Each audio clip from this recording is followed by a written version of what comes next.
ಕೇಳು ಶಿಶು ಮಗು, ಕೇಳು, ನಿನಗೆ ಏನಾಗ್ಬೇಕು ಕೇಳು. ತಾಯಿ, ನೀನ್ ಹೇಳಿದ ಶಿಶು ಮಗು ಎರಡು ನಂಗೂ ಆಗ್ಲಿಲ್ಲ, ನನ್ನ ಹೆಂಡತಿಗೂ ಆಗ್ಲಿಲ್ಲ.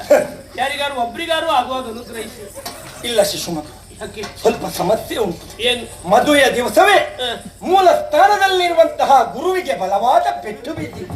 ನಿನಗೆ ಹೇಗೆ ಶಿಶು ಮಗು ಆಗ್ತದೆ ಹೇಳು. ತಾಯಿ, ನೀವೇ ಒಂದು ಮನಸ್ಸು ಮಾಡಬಹುದಲ್ಲ. ಆಗ್ಲಿ, ನಾಳೆ ಸಂಜೆ ನಿನ್ನ ಹೆಂಡತಿಯನ್ನು ಒಬ್ಬಂಟಿಯಾಗಿ ಮಾರಿಕೊಡಿ ಕಳಿಸಿಕೊಡು, ಅನುಗ್ರಹಿಸ್ತೇನೆ. ಕತ್ತಿಯದೆ ಪ್ರಸಾದ ಕೊಡ್ತೇನೆ. ಆಗ್ಲಿ. ಪುಂಡಿ ಶಿಶು ಮಗು ಹೇಳಿ, ನಿನ್ನ ತಮ್ಮ ಶಿಶು ಮಗು ಎಲ್ಲುಂಟು? ಅಲ್ಲಿ ನೀ ಕೊಯ್ತಾಗಿದೆಯಲ್ಲ ಈಗ. ಆಗ್ಲಿ, ಅಣ್ಣ ತಮ್ಮ ಒಟ್ಟಾಗಿ ಇವತ್ತು ಒಂದು ತಾಯಿಗೆ ಸೇವೆಯನ್ನ ಕೊಟ್ಟಿದ್ದೀರಿ. ಹೌದಮ್ಮ, ಕೊಟ್ಟಂತ ಸೇವೆಯಿಂದ ನಾನು ಸಂತೃಪ್ತಿಗೊಂಡಿದ್ದೇನೆ. ನಮಗೂ ಸಂತೋಷ ಆಯ್ತು. ಆದ್ರೂ ಒಂದುಂಟು, ಇನ್ನು 3 ತಿಂಗಳ ಕಾಲ ನೀ ಬಾಳೆಹಣ್ಣು ತಿನ್ಲಿಕ್ಕೆ ಹೋಗ್ಬೇಡ, ಅದರಲ್ಲೇ ದೋಷ ಉಂಟು.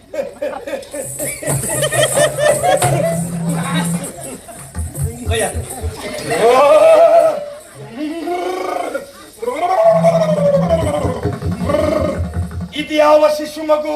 ನನ್ನ ಗೋಚರಕ್ಕೆ ಇಷ್ಟು ದಿನ ಬೀಳಿಲ್ಲಲ್ಲ. ನನ್ನ ಹೆಂಡತಿ. ಒಳ್ಳೆದಾಯ್ತು.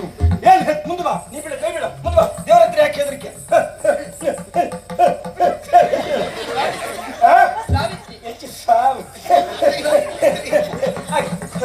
ಪುಷ್ಪ. ಶಿಶು ಮಗು, ಇದು ಗಂಡಸರಿಗೆ, ಅವಳು ಹೆಣ್ಣಲ್ಲವೇ? ಅವಳಿಗೆ ಮಲ್ಲಿಗೆ ತಕೊಂಡು ಬಾ, ನೀ ಮಲ್ಲಿಗೆ ತಕೊಂಡು.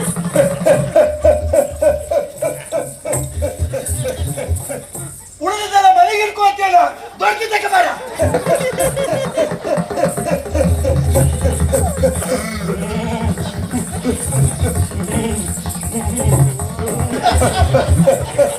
ಎಲ್ಲಿದ್ದಾನೆ ಪುಂಡಿ ಶಿಶು ಮಗು? ನಿನ್ನ ಶಿಶು ಮಗು ಎಲ್ಲೋಯ್ತು? ಅಲ್ಲಿ ಎಲ್ಲಿದ್ದಾರೆ? ಮುಂದೆ ಬಾ ಕೋಣೆ, ಮುಂದೆ ಬಾ. ದೇವರಿಗೆ ಹೊಡು ಬಂದಾಗಿತ್ತು. ನಯ ವಿನಯ ಬೇಕು, ಬಗ್ಗಿ ಬಗ್ಗಿ ಬಾ. ಆಗ್ಲಿ, ಒಳ್ಳೆ ಭವಿಷ್ಯ ಉಂಟು ಮಗು ನಿನಗೆ. ನೀ ಚೆಮ್ಮಿನ ಕೈತಾಗಿತ್ತೆ ಇಲ್ಲ ಈಗ. ಆಗ್ಲಿ ಮಗು, ಏನು ತಿರುಗಿದೆ, ಏನು ತಿರುಗಿದೆ. ದೀಪಾವಳಿ ಹಬ್ಬದಲ್ಲಿ ನೆಲಚಕ್ರ ತಿರುಗಿದಾಗ ತಿರುಗಿ ಬಿಟ್ಟೆ ಅಲ್ಲ, ನೀ ತಿರುಗಿದ್ದಲ್ಲ, ನಿನ್ನ ಕಾಲಲ್ಲಿ ನಾನಿತ್ಕೊಂಡು ನಿನ್ನನ್ನು ತಿರುಗಿಸಿದ್ದು. ಆಗ್ಲಿ, ನೀ ತಿರುಗಬೇಕು. ಎಲ್ಲಿವರೆಗೆ ಕೇಳಿದ್ರೆ ಈ ಕ್ಷೇತ್ರದಲ್ಲಿ ತಿರುಗಿ ತಿರುಗಿ ದಾಖಲೆ ಮಾಡಿದವರ ದಾಖಲೆಯನ್ನೇ ಪುಡಿ ಮಾಡುವಷ್ಟು ನೀ ತಿರುಗಬೇಕು. ಆಗ್ಲಿ, ಒಳ್ಳೆಯದಾಗಿ. ಆದ್ರೂ ಒಂದುಂಟು, ನೀ ತಿರುಗುದಾದ್ರೆ ಎಷ್ಟು ಬೇಕಾದ್ರೂ ತಿರುಗು, ರಾತ್ರಿಯೇ ತಿರುಗು, ಹಗಲು ಬಿಡಾರ್ದಲ್ಲೂ ತಿರುಗ್ಲಿಕ್ಕೆ ಹೋಗ್ಬೇಡ. ನಿದ್ರೆ ಮಾಡು. ಎಲ್ಲಿದ್ದಾಳೆ ನಿನ್ನ ತಮ್ಮ ಶಿಶು ಮಗು? ತಮ್ಮ ಬಾ. ತಮ್ಮ ಅಲ್ವಾ? ನಾನು ಹೇಳ್ಕೊಡ್ತೇನೆ, ತಮ್ಮ ಹತ್ತಕ್ಕೆ ಕರೆದದ್ದು. ಆಗ್ಲಿ ಶಿಶು ಮಗು, ನಿನಗೂ ಒಳ್ಳೆ ಭವಿಷ್ಯ ಉಂಟು. ಹೊರಬದಿಯಲ್ಲಿ ನೀನ್ ದೊಡ್ಡ ಗುರು ಅಲ್ಲ, ಎಲ್ಲರಿಗೂ ಕಲ್ಸಿಕೊಡ್ತೇನೆ. ಹೊರತು ಆಗ್ಲಿ, ನಿನಗೂ ಒಳ್ಳೆ ಯೋಗ ಉಂಟು ಮಗು. ರಾತ್ರಿ ಬೆಳಗರೊಳಗೆ 2 ಆಗ್ಲಿ. ಆಗ್ಲಿ ಮಗು, ಕೊಯ್ತಾಗಿ ನೀನೀಗ ನಿನ್ನಕ್ಕಿಂತ ಹರಿಸಿಕೊಡ್ತೇನೆ. ಎಲ್ಲಿದ್ದಾಳೆ ಮಂದಾಕಿನಿ ಶಿಶು ಮಗು? ಬಾ. ಆಗ್ಲಿ ಮಗು, ನಿನಗೂ ಉತ್ತಮವಾದಂತ ಭವಿಷ್ಯ ಉಂಟು. ಚಿತ್ರಕಲೆ ಅಲ್ವಾ ನಿನ್ನದ್ದು, ಆಯ್ಕೆ ಮಾಡಿಕೊಂಡದ್ದು. ಆಗ್ಲಿ, ಆ ಕಲೆ ಎಷ್ಟು ತೊಳೆದ್ರೂ ಹೋಗುವುದಿಲ್ಲ, ಯಾಕಂದ್ರೆ ಅದು ಅನುಗ್ರಹಿಸಿದವಳು ನಾನು. ನಾಳೆ ಮೇಲೆ ನವಲಿಗಿರಲ್ಲ, ಕೋಳಿ ಪುಕ್ಕದಲ್ಲೇ ಬಿಡಿಸುವಂತವಳಾಗು. ಆಗ್ಲಿ, ಇವತ್ತು ಅಮ್ಮನಿಗೆ ಕೋಳಿ ಮೇಲೆ ತಿಪ್ಪಿ ಸಮರ್ಪಿಸಿದ್ದೀಯಲ್ಲ, ಸಂತೋಷ ಆಯ್ತು ನಿನ್ನ ಸೇವೆಗೆ. ಹೀಗೆ ದಿವಸ ಸೇವೆ ಆಗ್ತಾ ಇರ್ಲಿ. ಎಲ್ಲಿದ್ದಾಳೆ ಮುನಿಯಮ್ಮ?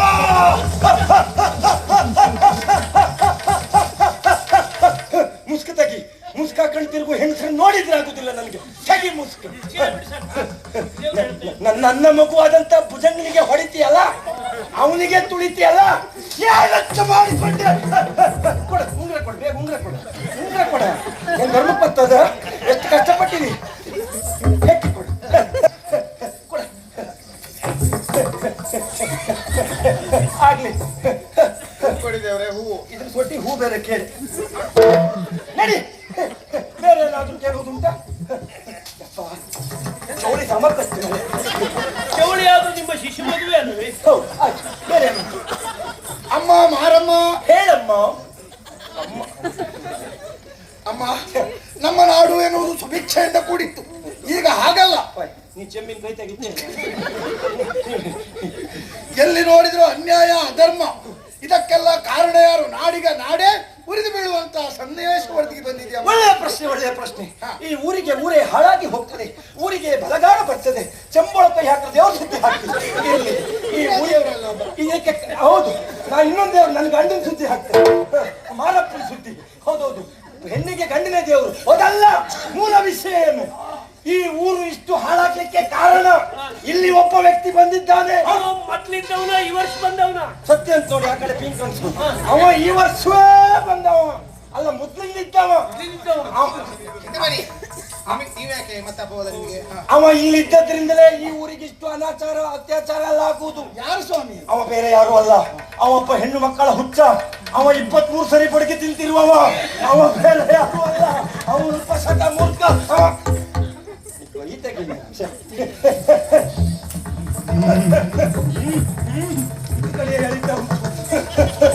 ಆ ವ್ಯಕ್ತಿ ಇವನೇ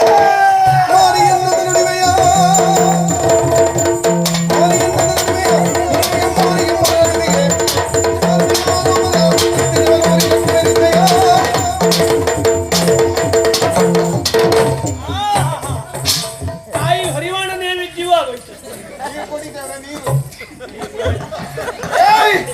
ಬಾಯಿಗೆ ಬಂದ ಹಾಗೆ ಹೊಗಳ್ತಾ ಇದೆಯಲ್ಲ, ಯಾವ ಮಾರಿಯ ನೀನು? ಮಕ್ಕಳು ಬೆಳಿಗ್ಗೆ ಹಾಲಿಗೆ ಎದ್ದು ತಿನ್ನುವ ರಾಗಿ ಮಾರಿಯೋ ಗೋಧಿ ಮಾರಿಯೋ ಅಂದುಕೊಂಡಿಯ ಅಲ್ಲ ನಾನೇ ರಕ್ತ ಮಾರಿ. ನಿಜವಾಗಿ ಜನರ ನಂಬಿಕೆ ಮೇಲೆ ಹಲ್ಲೆ ಮಾಡ್ತೇನು? ಭಜನೆ, ನೇಮೋತ್ಸವ, ನಾಗದರ್ಶನ ಇದೆಲ್ಲ ಈ ಮಣ್ಣಿನ ಪವಿತ್ರವಾದಂತಹ ಆಚರಣೆಗಳು. ಆಚರಣೆಯ ಹೆಸರಿನಲ್ಲಿ ಜನರನ್ನ ವಂಚಿಸುವುದಕ್ಕೆ ಏಯ್, ನಿನ್ನ ಸಾವು ನನ್ನ ಕೈಯಿಂದಲೇ ನೆನಪಿಡು. ಬಿಡುವುದಿಲ್ಲ ನಿನ್ನ. ಹಬ್ಬ ಮಾಡುದ್ರೆಲ್ಲ ಜೊತೆ ಸೇರಿಕೊಳ್ಳೋಣ ಅಂತ, ಈ ರೀತಿ ರಾದ್ದಾಂತ ಮಾಡೋದಕ್ಕಲ್ಲ.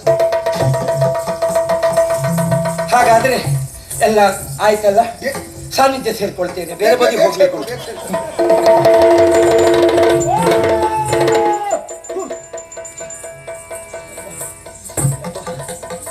ಅಣ್ಣ ಅಣ್ಣ ಬೊಂಡ ಉಂಡೆ ಒಂಡಲ್ಲ ನಿನ್ನ ಅಜ್ಜಿ ಪಿಂಡ ಉಂಟು ಬಾಯಿ. ಸತ್ತು ಹೋಗ್ಲಿಕ್ಕೆ ದೇವ್ರು ಬಂದ ಹಾಗೆ ಮಾಡು ಅಂದ್ರೆ ಎಷ್ಟೊತ್ತಿಗೂ ಶಾಂತ ಆಗ್ಬೇಕು ಅಂದ್ರೆ ಗೊತ್ತಾಗುದಿಲ್ವೇನಾ? ಪ್ರತಿ ಸಾರಿ ಬಾಳೆಹಣ್ಣು ಅಂತ ಹೇಳಿದ್ರೆ ಅವ್ರು ಸಂಶಯ ಬರುದಿಲ್ವೇನಾ? ಅಮ್ಮ ಮತ್ತೆ ಎಂತ ಹೇಳಿದೆ ನೀನು? ಅಮ್ಮನ ಮಾರಿಯಮ್ಮ ಅಂದ್ಕೂಡ್ಲೆ ಅಮ್ಮ ಅಂತ ನಂಗೆ ಕರೆದೆ. ನಿನಗೆ ಹೋದಲ್ಲೆಲ್ಲ ಹೆಂಗಸರು ನೋಡಿ ನೋಡಿ ಅದೇ ಶುರುವಾಗಿದೆ ನಿನಗೆ. ಆದ್ರೆ ನಾ ಹೇಳಿರುವ ಉಪಾಯ ಇದು. ಇಡೀ ಊರಿನವರ ಎದುರುಗಡೆ ಮಾರಿ ನನ್ನ ಮೈ ಮೇಲೆ ಬಂದ ಹಾಗೆ ದರ್ಶನದ ನಾಟಕ ಮಾಡಿ ಆವತ್ತು ಜಾತ್ರೆಯಲ್ಲಿ ನಿಮಗೆ ಕೊಟ್ಟಿರುವ ಮಾತಿನ ಪ್ರಕಾರವೇ ಆ ಶುಭಕರನನ್ನ ಇಡೀ ಊರಿನವರ ಎದುರುಗಡೆ ಕೆಟ್ಟವನಾಗಿ ಬಿಂಬಿಸಿ ಅದೊಂದು ಒಳ್ಳೇದ್ ಮಾಡಿದೆ, ಅವನನ್ನ ಊರಿನಿಂದ ಹೊರಗೆ ಹಾಕಿಸಿ ಆಯ್ತು. ಒಳ್ಳೆ ಕೆಲಸ ಮಾಡಿದೆ. ಆದರೂ ನನ್ನ ಮನದಲ್ಲೊಂದು ಒಳಕುಂಟು ಸ್ವಾಮಿ. ಏನ? ಇಲ್ಲಿಯ ತನಕ ನಾನು ಜ್ಯೋತಿಷ್ಯ ವಾಸ್ತು ಎನ್ನುವುದಾಗಿ ಜನರನ್ನ ವಂಚಿಸುತ್ತಾ ಬಂದೆ. ಆದರೆ ಇವತ್ತು ನಾ ಮಾಡಿದ್ದು ಸಮಸ್ತ ಹಿಂದೂ ಬಾಂಧವರ ನಂಬಿಕೆಯ ಕೇಂದ್ರವಾಗಿರುವಂತಹ ಈ ದೈವಾರಾಧನೆಗೆ ನಾ ಮಸಿ ಬಳಿಯ ಹೊರಟಿದ್ದೇನೆ. ಅದಕ್ಕೆ ಇದರಿಂದ ಖಂಡಿತವಾಗಿಯೂ ನನಗೆ ಒಳ್ಳೆಯದಾಗುವುದಿಲ್ಲ ಸ್ವಾಮಿ. ಯಾಕ? ಇಲ್ಲಿನ ಮಣ್ಣಿನ ಸುದ್ದಿಗೆ ಬಂದ್ರೆ, ಇಲ್ಲಿರುವ ಹೆಣ್ಣು ಮಕ್ಕಳ ಸುದ್ದಿಗೆ ಬಂದ್ರೆ, ಇಲ್ಲಿರುವ ದೈವ ದೇವರುಗಳ ಸುದ್ದಿಗೆ ಬಂದ್ರೆ ನೋಡಿಕೊಂಡು ಸುಮ್ಮನೆ ಉಳಿಲಿಕ್ಕೆ ಇದ್ಯಾವುದೋ ಪಾಪಿಗಳು ಹುಟ್ಟಿರುವಂತಹ ಪಾಪಿ ದೇಶವಲ್ಲ. ದೈವ ದೇವರುಗಳು ಕಲೆ ಕಾಣಿಕ ತುಂಬಿರುವ ಪರಮ ಪವಿತ್ರವಾದಂತಹ ಭಾರತ ರಾಷ್ಟ್ರವೇ ಹೌದು ಸ್ವಾಮಿ. ಆದರೂ ಭಯ ಆಗ್ತಾ ಉಂಟು. ಪಾಪಿ ಮಗನೇ, ನೀನು ಒಳ್ಳೇದಾಗ್ಲಿಕ್ಕೆ ನೋಡ್ತಾ ಇದ್ದೆ ಈಗ. ಅಂತಲ್ಲ, ಅವ ಹೋಗುವಾಗ ಸುಧಾಕರ ಅಂತ ಹೇಳೋದ. ಸುಧಾಕರಲ್ಲ, ನೀನು ಕರ್ಮ ಅವನೇ ಏ ಭುಜಂಗ, ನಿನ್ನ ಸಾವು ನನ್ನ ಕೈಯಲ್ಲೇ ಅಂತ ಹೇಳ್ತಾ ಇದ್ದಾನೆ. ಇನ್ನೂ ಮದುವೆ ಅಂತ ಆಗ್ಲಿಲ್ಲ ಮಾರ್ರೆ. ಹೆದರಬೇಡ, ಆಡುವವ